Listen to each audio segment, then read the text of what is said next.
I'm Emily. And I'll never forget the day my own family tried to erase both me and my grandfather in front of hundreds of people who smiled, toasted, and pretended not to see. The spring sun over Napa Valley was too bright, almost cruel in the way it lit everything so perfectly. The vineyard looked like it belonged on the cover of a luxury magazine. Rows of olive trees lined the gravel paths, their silver-green leaves fluttering softly in the breeze. White roses climbed the archway at the entrance, their petals flawless, untouched. Waiters moved smoothly between guests, carrying silver trays stacked with champagne flutes that caught the light like crystal. My heels clicked against the cobblestones as I walked through the gates, each step echoing louder than it should have. I felt like every sound I made was a mistake. No one offered me a drink, no one smiled in welcome. I was invisible, and yet painfully exposed at the same time. I caught my reflection in the polished glass of the reception hall doors. My forest green dress hung a little awkwardly on my frame. It wasn't ugly, just simple, second-hand, practical. My hair was loose, slightly wind-tossed, freckles still visible beneath the makeup I hadn't bothered to touch up. Around me were women in designer gowns, men in tailored tuxedos, laughter spilling easily from their lips. In comparison, I looked like I had wandered in from the wrong life. Emily. The sound of my name stopped me cold. My mother, Linda, approached with the smile she reserved for charity galas and donor dinners. It was polite, controlled, and sharp around the edges. Her eyes swept over me slowly, deliberately, taking in my shoes, my hemline, my neckline, like she was inspecting damage.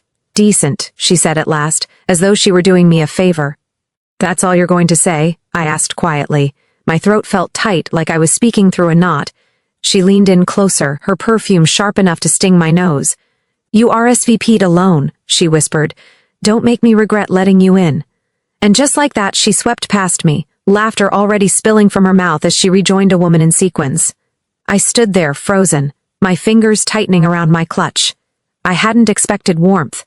I hadn't expected affection. But not even a nod. Not even a simple acknowledgement that I existed. It still hurt more than I wanted to admit. Then I saw my brother. Michael stood near the olive trees, surrounded by his college friends, confidence rolling off him as easily as his laughter.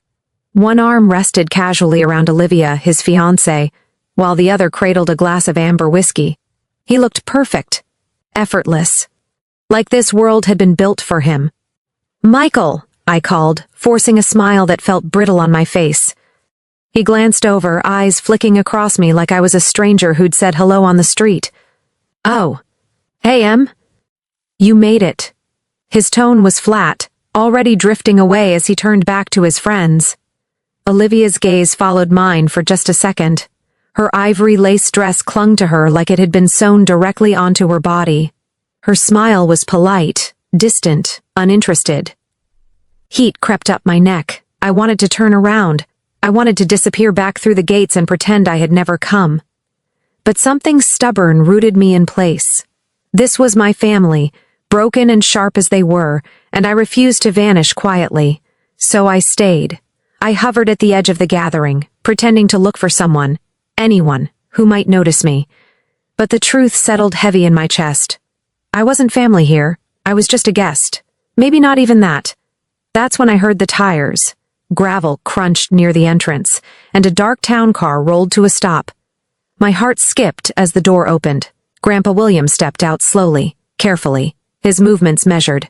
At 82, his body was frail, his back slightly hunched, but his eyes, those sharp blue eyes, lit up the moment they found me. He wore a navy suit that hung a little loose on his frame, a tie slightly crooked, shoes polished just enough to show he'd tried.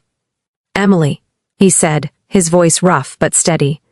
"You're the only one worth flying for." My throat closed instantly. I rushed forward and wrapped my arms around him, breathing in the familiar scent of peppermint gum and aftershave. For a moment the noise of the wedding faded. It was just us, me and the only person in this family who had never made me feel small. But when I looked around, no one else moved. Not my father, Richard, who suddenly found the wine list fascinating. Not my mother, who stood adjusting her bracelet in the sunlight. Not even Michael, who didn't wave or smile or acknowledge that his grandfather had arrived. A staff member appeared, clipboard in hand. "This way, sir," he said briskly, gesturing toward the far side of the patio. I followed until I saw where the path led. Two flimsy plastic chairs, wedged between overflowing trash bins, catering vents humming loudly nearby, drowning out the string quartet's music. My chest tightened. "Excuse me," I called after the staffer. "There must be a mistake." He glanced at his chart, shrugged, and walked away. I turned to my mother, who stood less than 20 feet away, champagne glass in hand. "Why is Grandpa sitting there?" I demanded. She barely looked at me. "He insisted on coming," she muttered. "I told him he wouldn't enjoy himself. Beggars can't be choosers."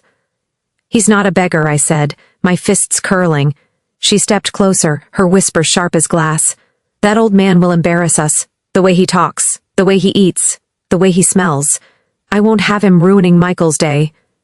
I looked at Grandpa. He sat quietly, hands resting on his cane, pretending not to notice the trash or the sideways glances from strangers. My heart broke open in my chest. Silence was no longer an option. As guests were ushered to their tables, crystal glasses clinking, I stood. My hands shook as I tapped a fork against a glass. The sound cut through the chatter like a blade. "Excuse me," I said, my voice trembling. I took a breath and straightened my shoulders. "I just have one question." I looked directly at my parents. "Why is my grandfather seated by the trash bins while strangers sit at the family table?" Gasps rippled through the crowd. My mother stormed toward me, fury blazing in her eyes. "You ungrateful girl," she hissed, and before I could react, her hand struck my face. The crack echoed across the patio. I staggered back, cheek burning, humiliation flooding me as hundreds of eyes watched. "You don't belong here," she spat. "Get out!" A staffer moved toward me, hesitant. "It's fine," I said quickly, forcing my voice steady. "I'll walk myself out." As I turned toward the gates, shame wrapped around me like a second skin. Behind me, I felt movement. Grandpa William rose from his chair and pressed something into my palm, a green silk handkerchief, frayed at the edges, embroidered with the letter E. My cheek still burned. My chest ached. But his touch felt like a promise. I walked past the vineyard gates with my head high, even though my vision blurred with tea. I refused to let fall.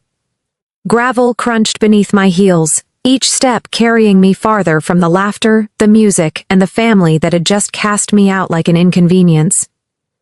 The late afternoon sun dipped lower, washing the vines in gold, but I barely noticed. My cheek throbbed where my mother's hand had struck me. A sharp reminder that humiliation could still burn long after the moment passed. I stopped near a low stone wall at the edge of the property and sank onto it, my legs suddenly weak. The green silk handkerchief lay clenched in my fist, the embroidered E pressed into my palm so tightly it almost hurt. I breathed in slowly, trying to steady myself. I told myself it was over. I had spoken up. I had done what no one else dared. That would have to be enough.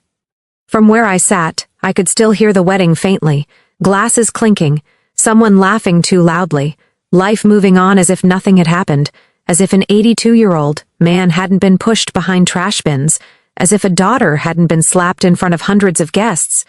Then the ground vibrated. At first, I thought it was thunder rolling through the valley, distant and low. But the sound didn't fade. It grew deeper, heavier, deliberate.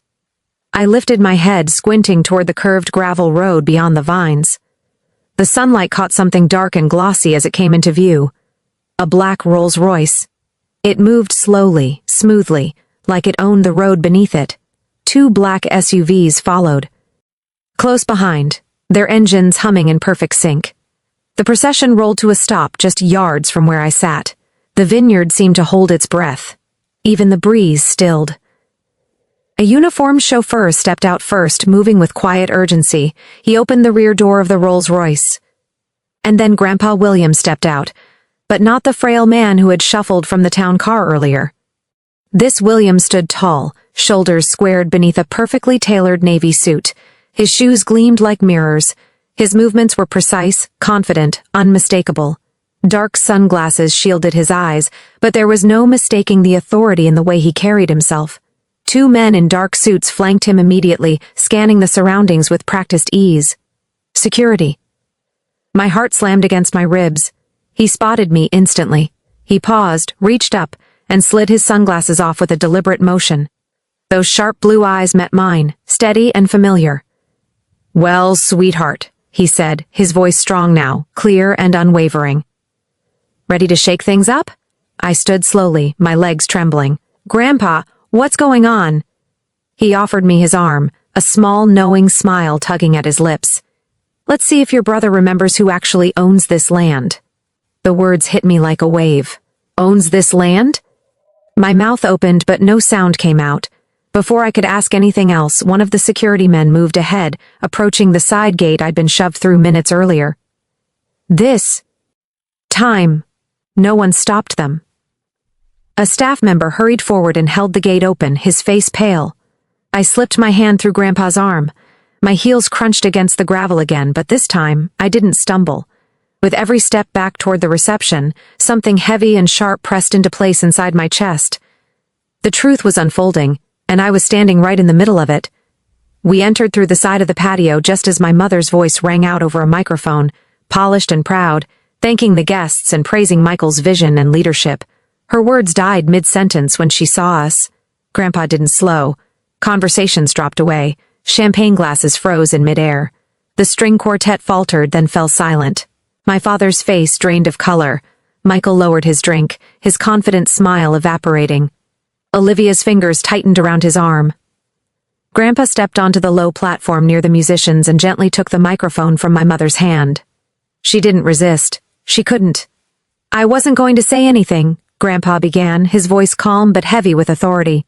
"It's a wedding after all, a day meant for joy, but silence is often mistaken for weakness." A murmur rippled through the crowd. "I built this vineyard with my own hands," he continued. "I named it after my late wife, Carmen. I gave it to this family, trusting it would be cared for." His gaze swept across the room, then hardened. "Instead, when I arrived today, I will..." As placed beside trash bins. "As if I were disposable." Gasps broke out. Someone whispered, "Oh my God!" My mother stepped forward, her smile brittle. "William, please, you're making a scene." Grandpa's cane struck the stage with a sharp crack that echoed through the space. "No," he said firmly. "What ruins a family is cruelty dressed up as pride." He turned, pointing directly at me. "I built this empire for her, not for you." The room seemed to tilt. Michael's voice cracked. "Her? She was the only one who visited me when I was sick," Grandpa said. "The only one who cared." My mother tried to speak, but Grandpa cut her off, lifting a thick, cream-colored envelope. "This is my true will, signed, witnessed, and dated long before any of you tried to rewrite it." My father stumbled forward, shaking his head. "That's not possible." Grandpa's eyes narrowed. "You forged documents while I lay in a hospital bed. Before anyone could respond, the doors at the back of the hall creaked open. A man stepped inside, Mateo, a former vineyard manager. He held up a small USB drive, his hand trembling. "I think they should see this," he said. The screen flickered to life. Grainy footage filled the wall. Michael appeared on camera, late at night, pouring something into one of the massive steel tanks. "Industrial solvent," Mateo said quietly. "He paid me to lie." The room erupted. Grandpa didn't raise his voice. He didn't have to. Effective immediately, the attorney beside him. "Read. All controlling interest in Hale Vineyards is transferred to Emily Hale." The words crashed through me like thunder. I wasn't the outcast anymore. I was the heir. And as my family stared in stunned silence, everything they'd built on lies began to crumble right in front of them.